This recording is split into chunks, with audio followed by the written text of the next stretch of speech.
তো আজকে ওই ফর্মাল সেরকম কিছু মিটিং ভাবিনি আমি। তো আজকে আমি যেটা বলবো যে লাস্ট যারা দেখেননি ইউটিউবের ওই এটা লিংক আমি পাঠিয়ে দিয়েছি, দেখে নেবেন। তো মিটিং এর শেষে আমি একটা কথা বলেছিলাম, সেটা হচ্ছে যে আমরা পৃথিবীতে এসেছি মানে জিতেই এসেছি। বাকি ব্যাপারটা দেখতে গেলে ইউটিউবে দেখে নেবেন যে আমরা জিতেই পৃথিবীতে এসেছি।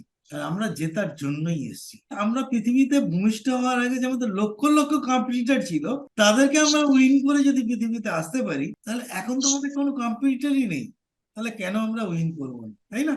কোনো কম্পিটিটরই নেই এখানে, সব উইন উইন সিচুয়েশন। সবাই সবাইকে হেল্প করতে চায়, সবাই সবাইকে সাপোর্ট দিতে চায়।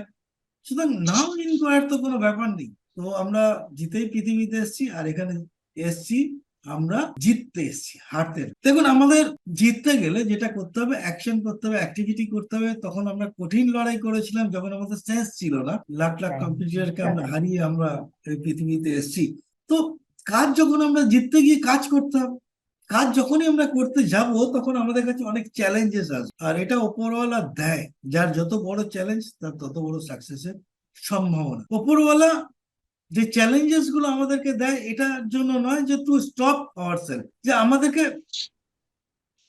মানে আমাদের গতিকে রোধ করার জন্য এই চ্যালেঞ্জেস দেয় না, আমাদের কাছে অপরচুনিটি দেয় যে নতুন রাস্তা খুঁজে নেওয়ার জন্য। নতুন রাস্তা খুঁজে নেওয়ার জন্য আমাদেরকে চ্যালেঞ্জেস। তো আমি বিশ্বাস করি যে আপনারা কাজ করছেন, কিন্তু বাট আপনারা যে লেভেলে সাকসেস চাইছেন সেটা পাচ্ছেন না। আর এটা আমাদেরকে উপরওয়ালা দেয়। আমি কারণ আমি ভাগ্যকে খুব বিশ্বাস করি। আপনাকেও করেন ভাগ্যকে বিশ্বাস? লাককে আমি খুব বিশ্বাস করি। লাক একটা আছে, আর লাকটাকে আমি কিভাবে দেখি জানেন? মানে লাক হচ্ছে নদীর গতিপথ, স্রোতের মতো। আপনার ডেস্টিনেশন, ধরুন একটা জায়গায় এক্স আপনার ডেস্টিনেশন বা এ আপনার ডেস্টিনেশন, সেখানে আপনি যেতে চাইছেন।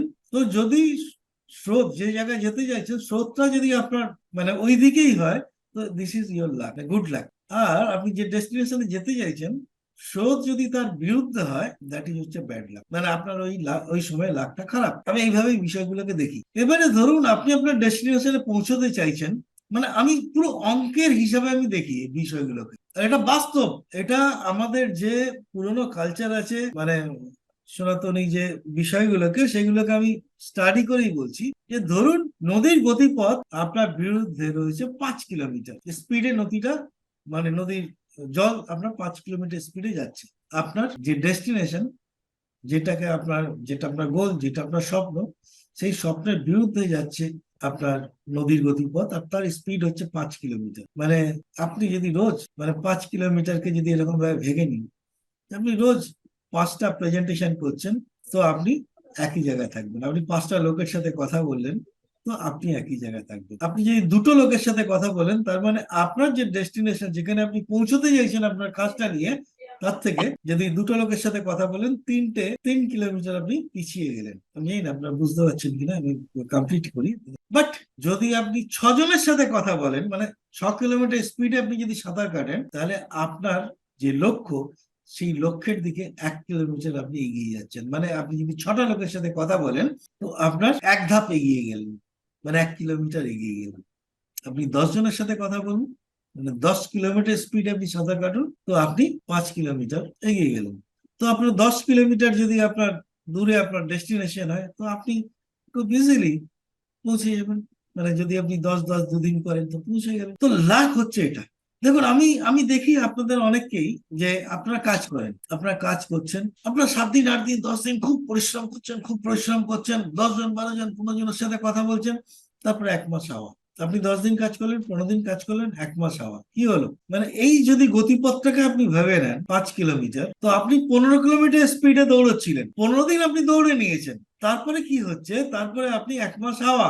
আরে আমি তো যে খাটলাম, যে পরিশ্রম করলাম, সেই অনুযায়ী আমার রেজাল্ট আসলো না, সেই অনুযায়ী আমার রেজাল্ট আসলো না। এরপর আপনি 1 মাস হয়ে গেলেন, আবার কোনো আপলাইন ফোন করলো, আবার কিছু না কিছুতে আপনি মোটিভেট হলেন, আবার শুরু করলেন। এবারে কি হলো? এই যে 30 ডেজ, 30 ডেজও দরকার নেই, 10 ডেজ, 15 ডেজ যদি আপনি বসে গেলেন, তো তখন কি হলো? আপনার আনুপাতিক হারটা কমে গেল। আপনি রোজ যদি 10 জনের সাথে কথা বলে থাকেন, 15 দিনে 5 জনের সাথে তো কথা বলতেই হবে যদি আপনার লাক খারাপ থাকে। আমি লাককে এইভাবেই বিশ্বাস করি।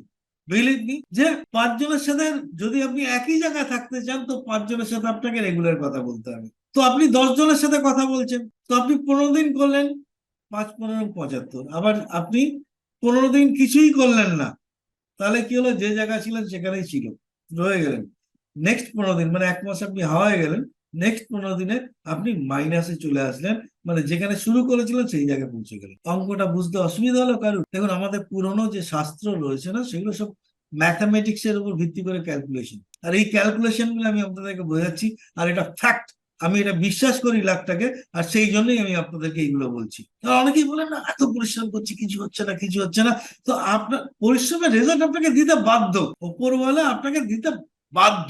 বাট আপনি ওই লেভেলে, আপনি যে সিচুয়েশনে আপনি এই পৃথিবীতে এসেছেন, সেই সিচুয়েশনে গ্রো করতে অনুযায়ী আপনাকে আপনার হার্ড ওয়ার্কটা দিতে হবে। অরিফ্লেম আপনারা যারা আছেন এখানে, এখনো পর্যন্ত আপনারা তো সাকসেস পেয়েছেন, পেয়েছেন বলেই এখনো আছেন, যে আরো যদি কিছু সাকসেস পাওয়া যায়। তো সাকসেস পেয়েছেন অ্যাকশন করে, সেই সময় আপনার টাইমটা খুব ভালো ছিল, হতে পারে আপনার টাইম খারাপ, কিন্তু আমি বলছি এফোর্ট যদি বেশি দেওয়া যায় না, তো আপনার সাকসেসকে কেউ রুখতে পারবে না, উপরওয়ালা দিতে বাধ্য। আপনি, আমার ক্যালকুলেশন বুঝতে কারোর অসুবিধা হলো? স্যার এটা কি ভাগ্য হলো? এটা তো কর্মই, মানে ভাগ্যকে নিয়ন্ত্রণ করলো। একদম, কর্মই ভাগ্যকে নিয়ন্ত্রণ করে। আমি তার ক্যালকুলেশনটা আপনাদেরকে বোঝালাম, তার যে হিসাবটা, এটা আমি বোঝালাম আপনাদেরকে, বোঝানোর চেষ্টা করলাম। ওকে, এবারে আমি আরো ডিফারেন্ট এতে আসি, যে আপনারা ফেলিয়ার হচ্ছেন, যে কাজ করতে গিয়ে আপনাদের এক্সপেকটেশন অনুযায়ী আপনারা সাকসেস পাচ্ছেন না। আপনারা যে অ্যাচিভমেন্ট বা যে সাকসেসের কথা ভাবছেন, যে আমি এই লোকটাকে বললেই সে জয়েন করে যাবে, এই তো আমার এত কাছের লোক, তাকে কি কথা বললেন, সমস্ত খুব সুন্দর করে বললেন, বা আপনি আপনার স্যারকে ম্যাডামকে নিয়ে গেলেন, নিয়ে যাওয়ার পরেও সেখানে যে এক্সপেকটেশন ছিল রেজাল্ট আসলো না। তো তখন কি হয়, মনে কি হয়, কি আসে? তখন মনের মধ্যে এটা আসে, মানে কষ্ট লাগে, খারাপ লাগে, যে আমি একে ভেবেছিলাম হয়ে যাবে, স্যার গেল বা ম্যাডাম গেল, তাকে নিয়ে গেলাম, তারপরে সে জয়েন করলো না, সে অ্যাক্টিভ হলো না। খারাপ লাগে না? আপনি নিজেও কোনো খুব ভালো প্রেজেন্টেশন করলেন, খুব সুন্দর করে বুঝিয়ে দিলেন, সবকিছু হলো, তারপরেও সে জয়েন করলো না, সে প্রোডাক্ট নিল না, সে অ্যাক্টিভ হলো না। ইনঅ্যাক্টিভ অনেক টিমের লোকজন রয়েছে, অ্যাক্টিভ হলো না, খারাপ লাগে না? প্রত্যেকেরই খারাপ লাগে। দেখুন, তো এটা একটা ফেলিওর। আমি বলবো ফেলিওর, ফেলিওর আমাদের পেন দেয়, মানে বেদনা দেয়, কষ্ট লাগে আমরা যখন আমরা ফেলিওর হই।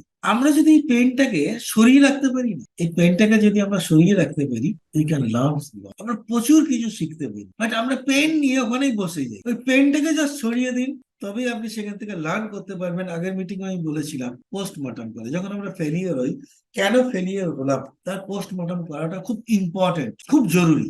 সেই পোস্টমর্টম তখনই করতে পারবেন যখন আপনি পেনটাকে সরিয়ে দিতে পারবেন, যে it's a part of success, failure is a part of success. আপনি যত ফেলিওর হবেন, তত সাকসেসের সম্ভাবনা। আগের দিনকেও বলেছি যে সাকসেসের যেটা আমরা দেখতে পাই, চমকটা মানে সাকসেস যেটা দেখতে পাই, সেটা ফেলিওরের সমাধির উপরই তৈরি হয়। সাকসেসের মন্দিরটা, হোয়াট ইজ সাকসেস জানেন? সাকসেস হচ্ছে, আপনি ফেলিওর হলেন, মানে আপনি দৌড়াচ্ছেন, দৌড়াতে দৌড়াতে হোঁচট খেলেন, হোঁচট খেয়ে পড়ে গেলেন, দ্যাট ইজ ফেলিওর। সাকসেস, পড়ে গিয়ে আবার উঠে দৌড়ানো, ওটাই হচ্ছে সাকসেস। আর এই যে ছোট, মানে আপনি পড়ে গেলেন, উঠে আবার দৌড় লাগানো, তো এটা একটা ছোট্ট সাকসেস, যে আপনি আবার দৌড়াতে পেরেছেন, এটাই আপনার সাকসেস। আপনি আবার নতুন করে শুরু করলেন, দৌড়াতে পারলেন, আবার পড়ে গেলেন, আবার দৌড়ালেন, আবার উঠে দৌড়ালেন, এটাই আপনার ছোট সাকসেস। আর এরকম ছোট ছোট সাকসেস, প্রতিটা ফেলিওরের পরেই একটা ছোট্ট ছোট্ট করে সাকসেস, এই সাকসেস গুলোই আপনার বড় সাকসেস নিয়ে আসে, মানে লোকজন যেটাকে দেখতে পায়, আপনিও রিয়েলাইজ করবেন। এই ছোট ছোট সাকসেস আপনি যত বার করে যাবেন, ততবারই উঠবেন, আর ওটাই আপনার success। তো আমি বলবো যে দেখুন, আপনারা ফেলিওর ফেলিওর ফেলিওর বলেন, আপনারা নতুন করে লোক জয়েন করাতে যান, স্যার জয়েন করছে না কেউ, মানে যার টিমে 400 জন লোক রয়েছে, সেও বলছে স্যার কাউকে জয়েন করাতে পারছি না, একটু মিটিং করে দিন, আমার ট্রেনিং করে দিন, কিছু জয়েনিং এর জন্য আপনি একটু প্রোগ্রাম করে দিন, বা স্যার ম্যাডাম আপনার, আরে আপনার টিমে তো অলরেডি 100 জন লোক আছে, আপনার টিমে অলরেডি 200 জন, 300 জন, 400 জন কারো টিমে রয়েছে। সাকসেস পাওয়ার জন্য কতজন লোকের দরকার? কতজন লোকের দাম? 114 জনের টিম, 72 জন প্রোডাক্ট পারচেস করেছে, 11,000 পয়েন্ট। তো আপনার টিমে 100-র বেশি লোক রয়েছে, 200 জন লোক রয়েছে, 300 জন লোক রয়েছে, 150 জন লোক রয়েছে, তারপরে সাকসেস আসছে না। তারপরে আপনি বলছেন স্যার লোক আর জয়েন করাতে পারছি না, এই করতে পারছি না। আরে এতগুলো লোক কোথা দিয়ে আসলো? আপনি জয়েন কোথা দিয়ে করিয়েছেন? আরে সেই লোকগুলো যে জয়েন করেছিল, তারা তো স্বপ্ন দেখেই জয়েন করেছিল, তারা লাইফে কিছু করতে চেয়েছিল, সেই জন্যই জয়েন করেছিল। তাদের সাকসেসটা আপনি দিতে পারেননি। তারা সাকসেস কিভাবে পাবে সেই রাস্তাটা আপনি দেখাতে পারেননি, সেই জন্য তারা সাকসেস পায়নি। আর তারা সাকসেস পায়নি বলে আপনারও সাকসেস হয়নি। নতুন করে জয়েন করানোর দরকারই নেই, আপনার টিম মেম্বার যা আছে। হ্যাঁ, জয়েন করান, আমি তা বলে বলবো না যে জয়েন করাবেন না, ওটাও পার্ট। কিন্তু যে লোকগুলো আছে যাদেরকে আপনি নিয়ে এসছেন, তাদেরকে কেন করাতে পারবেন না? এটাই হচ্ছে আর এই ফেলিওরটা কোথা থেকে আসে? এই যে ফেলিওর, যে লোকগুলোকে নিয়ে এসেছিলেন, কাজ করাতে পারেননি, তারা আপনাকে ছেড়ে চলে যাচ্ছে, তারা আপনার ফোন ধরছে না, এটা কোথা থেকে হচ্ছে, কেন হচ্ছে? এটা একটাই কারণ, সেটা হচ্ছে আপনার দুটো জিনিস, একটা হচ্ছে নলেজ অ্যান্ড স্কিল প্রবলেম। যে তাদেরকে আপনি মোটিভেট করতে পারেননি, তাদেরকে আপনি কাজে লাগাতে পারেননি। তাহলে আপনার আজকে 150 জনের টিম আপনার 500 জন হয়ে যেত, 1000 জন হয়ে যেত। আমি বলি না প্রতিটা মিটিং এ 6 মাসের বেশি লাগেনি, আরে 3 মাসেও তো অনেকে করে দেখিয়েছে। আপনি ম্যাথামেটিক্স তো তাই বলছে, আমরা চাইলে 3 মাসেই করতে পারি। তো আমি বলবো যে এটার জন্য আপনার দক্ষতা এবং নলেজ এটাকে বাড়াতে হবে। আর সেই বাড়ানোর জন্য কারণ রয়েছে, সেটা কোথা থেকে আপনি বাড়াবেন? সেটা হচ্ছে সবচাইতে বেস্ট জায়গা হচ্ছে আপনার যে স্পন্সর, আপনার যে আপলাইন। আপলাইন স্পন্সর আর আপনি দুটো আলাদা জিনিস। আপনার সাকসেসফুল আপলাইন মানে যারা অলরেডি সাকসেস এই ফিল্ডে, তারা আপনাকে গাইড করতে পারে। কারণ স্পন্সর অনেক সময় স্পন্সর করে দিয়ে চলে যায়, তারপর তার ইন্টারেস্ট হয়তো অনেকের নেই, তারা সেইভাবে কাজটাকে নেয়নি। বাট যারা আপনার আপনার উপরে যারা সাকসেসফুল রয়েছে, তারাই আপনাকে প্রপারলি গাইড করতে পারে। আর সেই গাইডেন্সটা অনেক সময় কি হয়, যে আমি একটা 9%, 12%, 15% ম্যানেজার, তো আমি আমার ডাইরেক্টরকে পাত্তা দিই না, আমি তার উপরে গিয়ে চেষ্টা করি তার থেকে সাপোর্ট নেওয়ার। দরকার নেই আপনার এই সাপোর্টের। আগে আপনি তো ডাইরেক্টর হন, আপনি তো সিনিয়র ম্যানেজার হন, দেন আপনি তাদের উপরে যাবেন, লোকজনকে কথা তারাই আপনাকে খুঁজে নেবে, যাওয়ার দরকার নেই। জাস্ট আপনার সিনিয়র ম্যানেজার, সে তো হয়েছে, তার মধ্যে সেই ক্যাপাবিলিটি, সেই অ্যাকশন করেই, সেই কাজগুলো করেই সে সেই জায়গায় পৌঁছেছে। জাস্ট ফলো হার ইনস্ট্রাকশন, চোখ বন্ধ করে ফলো করুন, আমি আপনাকে বলছি আপনার সাকসেস। তো আমি বলবো যে খুব বেশি জয়নিং জয়নিং, সবাই বলে যে নিউ ব্লাড না নিয়ে আসলে এই বিজনেসের মূল স্রোত হচ্ছে নিউ ব্লাড। আপনি সারা ভারতবর্ষ কেন সারা পৃথিবীর লোকজনকে জয়েন করিয়ে দেবেন একটা সময়, মানে আপনি এবং আপনার টিম, মানে একা একা পারবো না, যে অ্যাটলিস্ট আপনার 8-10 জন যদি অ্যাক্টিভ মেম্বার থাকে, তারা সারা পৃথিবীর লোকজনকে আপনার টিমে নিয়ে চলে আসবে। বাট সেই রেজাল্ট পাবেন না। জয়েন তো করে যাবে, বাট তারা অ্যাকশন করবে না। আপনাকে সেই স্কিল ডেভেলপ করতে হবে, সেই নলেজ ডেভেলপ করতে হবে, তাহলেই স্কিল ডেভেলপ করতে পারবেন যে আপনি তাদেরকে মোটিভেট করে তাদেরকে কাজে লাগাতে পারছেন, তারা আপনাকে ফলো করছে। সেই জায়গাটা করতে পারলেই সাকসেস আপনার বাঁ হাত কাছে। ঠিক আছে? তো এটাই ছিল আজকে আমার আমি একটু বলি যে 26 তারিখ বোধহয় একটা মিটিং আছে আমার, আমি খেয়াল করলাম না। তো ওই 26 তারিখের মিটিংটা হয়তো আমি করতে পারবো না। তো সেটা আমরা দেবাশিস হয়তো দেখছি, ওদের সাথে কথা বলে যদি ওরা করতে পারে। আর পরের মাস থেকে আমি চেষ্টা করবো অনলাইনে একটা মিটিং করে, কারণ আমরা এই টেকনোলজিটা একটু জানতে হবে। আজকে তো আমি নিজেই লিঙ্ক পাঠিয়েছি, আপনারা দেখেছেন। কারণ আমি চাইছি যে যা যা মিটিং হবে, শুধু আমার না, মানে আমাদের টিমের যা যা মিটিং হবে টোটালটা রেকর্ড করে আমি ইউটিউবে দিয়ে দেবো, যাতে আপনারা আপনাদের টিমের লোকজনকে দিতে পারেন। তবে আমি আহ, যেটা দেখে খুবই আশাহত যে অনলি 56টা ভিউ হয়েছে, 56 ভিউ। আমি যদি এটাকে যদি নর্মাল ইউটিউবে ছাড়ি, তো আমি শিওর যে ওটা হয়তো 5,000 হয়ে যেত। বাট মাত্র 56 জন লোক, মানে সকালবেলা আমি একবার দেখলাম যে 56 জন লোক দেখেছে। আমাদের টিমে অ্যাটলিস্ট 10,000 লোক রয়েছে।